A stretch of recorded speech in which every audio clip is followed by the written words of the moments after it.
বিসমিল্লাহির রহমানির রহিম। সবাইকে স্বাগতম জানাই। আমি আপনাদেরকে আজকে ছাগল খামার কিভাবে লাভজনক করা যায় তার কিছু টিপস দিব।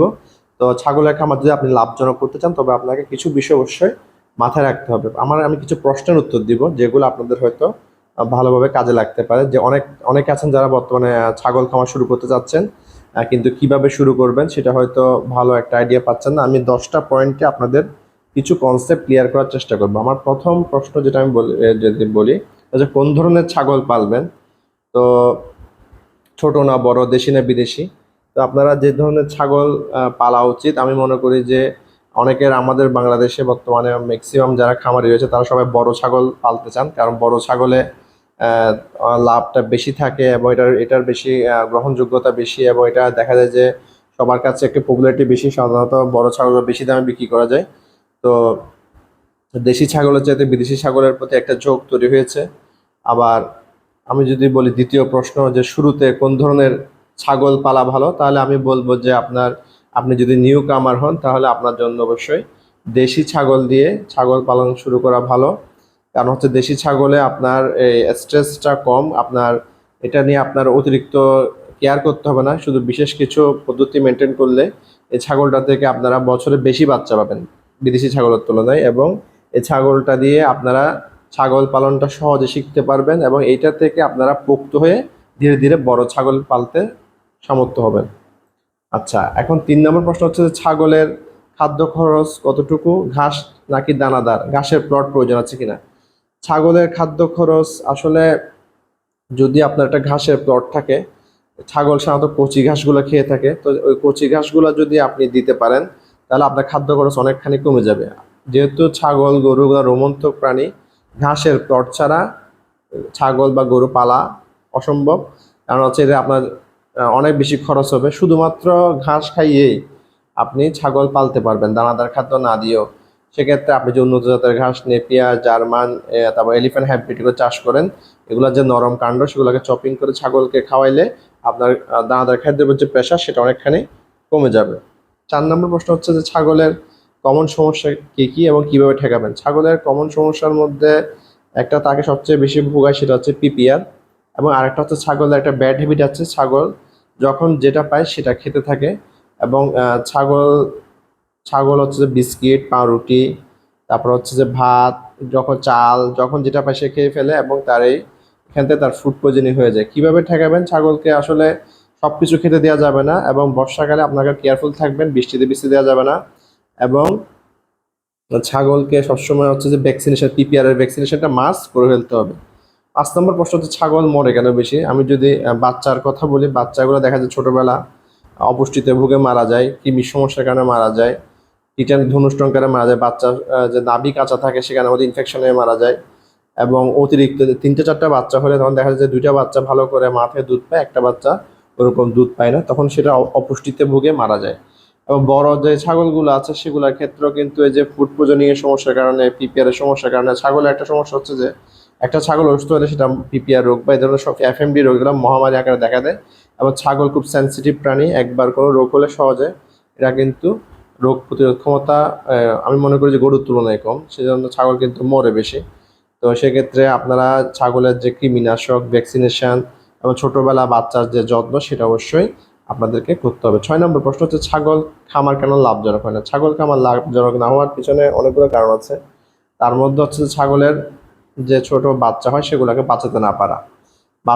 যেহেতু ছাগল খামার প্রফিট করতে হলে আপনাকে বাচ্চাটাকে বড় করতে হবে এবং বাচ্চাটাকে বাঁচিয়ে রাখতে হবে। ছোটবেলা দেখা যাচ্ছে যে অনেক সময় অবহেলার কারণে বা ছাগলেরও কিন্তু শীতকালে তাপের প্রয়োজন হয়, বা এদেরকে কিন্তু আলাদা করে রাখতে হয়। অনেক সময় দেখা যায় এক ছাগলের বাচ্চা আরেক ছাগলের কাছে গেলে সেটা কিন্তু কিক করে, এবং অনেক সময় বিভিন্নভাবে পানির চৌবাচ্চা ইত্যাদির মধ্যে পড়ে কিন্তু ছাগলের বাচ্চা মারা যায়। সেজন্য ছাগলের খামার লাভজনক না হওয়ার পিছনে কিন্তু একটা প্রধান কারণ হচ্ছে যে বাচ্চা বাঁচাতে না পারে। দ্বিতীয় একটা কারণ হচ্ছে যে ছাগলের খামার, যেগুলো আপনারা বড় ছাগল পালেন সেগুলো দেখা যায় যে একবার বাচ্চা দেওয়ার পরে 6-7 মাস আর বাচ্চা দেয় না, তখন সেগুলোকে খামারিরা হিটে আনতে না পেরে সেগুলোকে শেষ পর্যন্ত কসাইয়ের কাছে দিয়ে দেয়।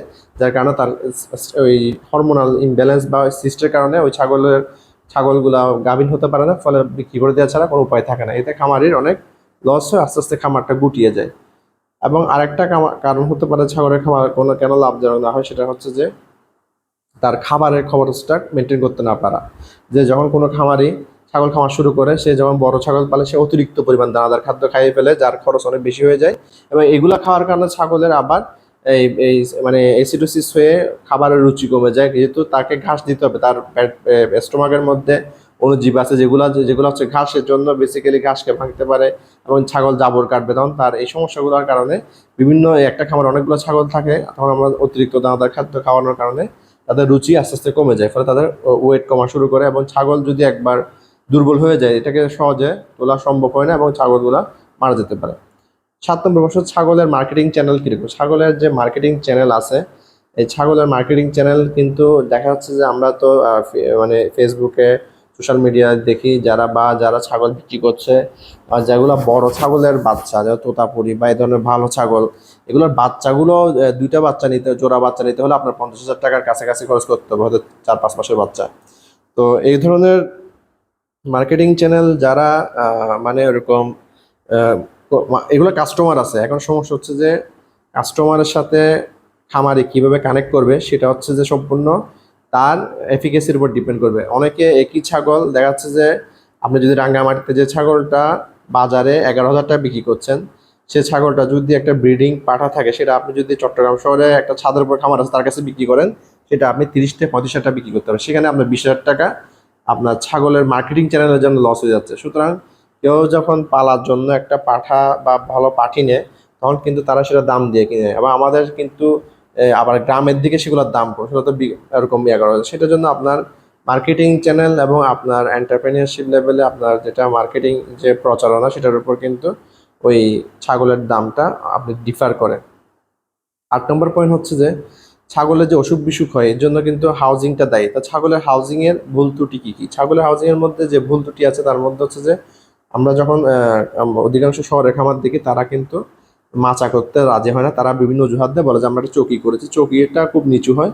তো চৌকি থেকে যখন মলমূত্র নিচে পড়ে, খুব ছাগল যেগুলো বড় সেগুলো কিন্তু খুব, এখানে অ্যামোনিয়া গ্যাসের খুব ঝাঁঝালো গন্ধ হয়, তখন সেগুলো নাকে লেগে ছাগলের পিপিআর এবং অন্যান্য রোগগুলোর মধ্যে প্রবণতা বেড়ে যায়। এই জন্য কিন্তু ছাগলের হাউজিং এর ক্ষেত্রে মাটি থেকে 1 মিটার উঁচু করে মাচা করতে হবে, যাতে ময়লাগুলো নিচে পড়ে যায় এবং একজন লোক ঢুকে পরিষ্কার করতে পারে। এটা আমি সবসময় বলছি, কিন্তু আমাদের যারা ছাগল পালে তাদের মধ্যে টেন্ডেন্সি হচ্ছে চৌকিতে রাখা। চৌকিতে রাখলে আপনার আপনার ছাগলগুলো নাকের মধ্যে সবসময় সর্দি লেগে থাকবে, কারণ হচ্ছে চৌকি থেকে নিচ থেকে যে অ্যামোনিয়া গ্যাস ওঠে, সেটা ছাগলের সর্দির জন্য দায়ী হতে পারে। এবং এই জন্য আপনার যে পিপিআর রোগ সহ অন্যান্য রোগের জন্য সেটা পটেনশিয়ালিটি বাড়তে পারে। এবং ছাগলের যে খাবার পাত্র বা পানির পাত্র রয়েছে, সেগুলো আপনারা অবশ্যই টেকনিক্যালি ভালোভাবে ইউজ করবেন, পরিষ্কার রাখবেন, না হলে ছাগলের অসুখ বিসুখ হতে পারে। 9 নম্বর প্রশ্ন হচ্ছে যে ছাগল পেলে লাখপতি আদৌ কেউ হয়েছে কিনা? আসলে ছাগল পেলে অনেকে লাখপতি হয়েছে। আমাদের বিভিন্ন সময় খামারে গেছি, যারা দেশি ছাগল, অনেকে আমাকে 2-3 জন খামারে বলে দেশি ছাগল, একটা দেশি ছাগল থেকে প্রায় সে 6 বছরে 3 লাখ টাকার ছাগল সে বিক্রি করেছে। এটা খামারি, আমি আগে একটা ভিডিও দিয়েছিলাম, আমার যদি আপনি ভিডিও স্ক্রল করেন ওই খামারির ইন্টারভিউটা পাবেন। তো আসলে এরা বলছে কিছুই খাওয়াই নাই, জাস্ট নর্মাল খাওয়া দাওয়া ঘাস টাস খেয়ে অথবা সে বাচ্চাদের প্রতি। ছাগলের বিশেষ একটা সুবিধা হচ্ছে যে যেগুলো দেশি বা দেশির মধ্যে ক্রস, প্রতি 6 মাসে একবার বাচ্চা দেয়, প্রতিবারে 3টা 4টাও বাচ্চা দিয়ে দেয়। তো ওইগুলো যদি বাচ্চা যদি আপনি সেভ করতে পারেন, 1 বছরের মধ্যে আপনি 6টা বাচ্চা পেলে, 6টা বাচ্চা আপনি 1 বছরের মধ্যে বড় হলে 6 মাস পেলে আপনি এগুলো আবার 6 মাস 1 বছর সেল করতে পারবেন। এবং ওখানে যদি কোনো ফিমেল থাকে, সেগুলো আবার বাচ্চা দিয়ে বাচ্চার সংখ্যা বৃদ্ধি করবে। 8 থেকে 9 মাসে ছাগল কিন্তু গাভীন হতে পারে।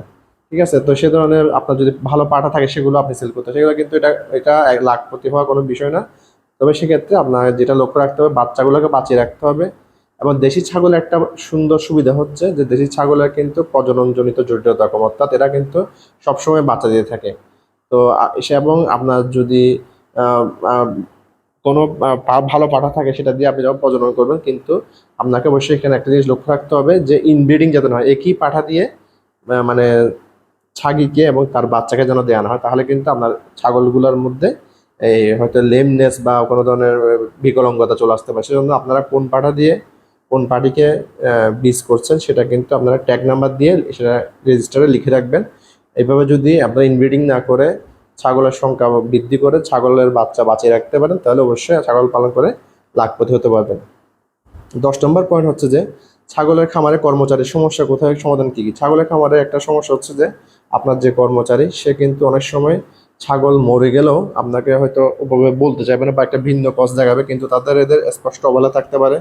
ছাগল খামারে যে আপনি খাবার নিয়ে দিচ্ছেন সেই খাবারটা সে ঠিকভাবে ছাগলকে খাওয়াচ্ছে কিনা, ঠিকভাবে পানি দিচ্ছে কিনা, সেটা কিন্তু সন্দেহের মধ্যে থাকে। তো সেজন্য আপনারা হয়তো ছাগল খামারে কর্মচারী যদি সমস্যা ফাইন্ড আউট করতে চান, অবশ্যই স্টক রেজিস্টার মেনটেন করবেন, এবং যদি সম্ভব হয়, এখন তো আমাদের টেকনোলজির যুগ, আপনারা ছাগলের খামারের ইন্টারনাল হাউজিং এর মধ্যে আপনারা সিসিটিভি ক্যামেরা লাগিয়ে দিবেন এবং মোবাইলের মাধ্যমে সবসময় মনিটরিং করবেন। একটা টাইম ফিক্স করে দিবেন কোন টাইমে কি দিবে, কোন টাইমে ঢুকাবে, সেই অনুযায়ী আপনি এটা অবজার্ভ করে সেটাতে আপনি নিজের রিপোর্টটা আপনি হাতে পেয়ে যাবেন এবং তাদের কার্যক্রম মনিটরিং করতে পারবেন। আশা করি আমার এই ছোট এবং ব্রিফ বক্তব্যটা আপনাদের ভালো লাগবে, আপনারা ছাগল পালন করে সফল হন। তবে একটা জিনিস আমাদেরকে মাথায় রাখতে হবে, আগে যেরকম আমরা ইন্ডিভিজুয়াল অ্যানিমালের চিকিৎসা করে বড় ডাক্তার সাজতাম, আসলে আমরা এখন, আমি নিজেকে অনেক বড় ডাক্তার মনে করি না। আমার মনে হয় যে হার্ট ম্যানেজমেন্ট, অর্থাৎ রোগটা যাতে খামারে না ঢুকে সেই বিষয়টা আমরা যদি মনোযোগ দিই তাহলে আমাদের খামারগুলো আসলে বড় হবে। চিকিৎসা করে সমাধান হবে না, ম্যানেজমেন্ট করে রোগ ঠেকাতে হবে। এভাবে কিন্তু আমরা আস্তে আস্তে বড় খামারই হতে পারবো। আমাদেরকে ম্যানেজমেন্ট শিখতে হবে, ডাক্তারের চেয়ে এখন ম্যানেজমেন্ট বেশি প্রয়োজন। ধন্যবাদ।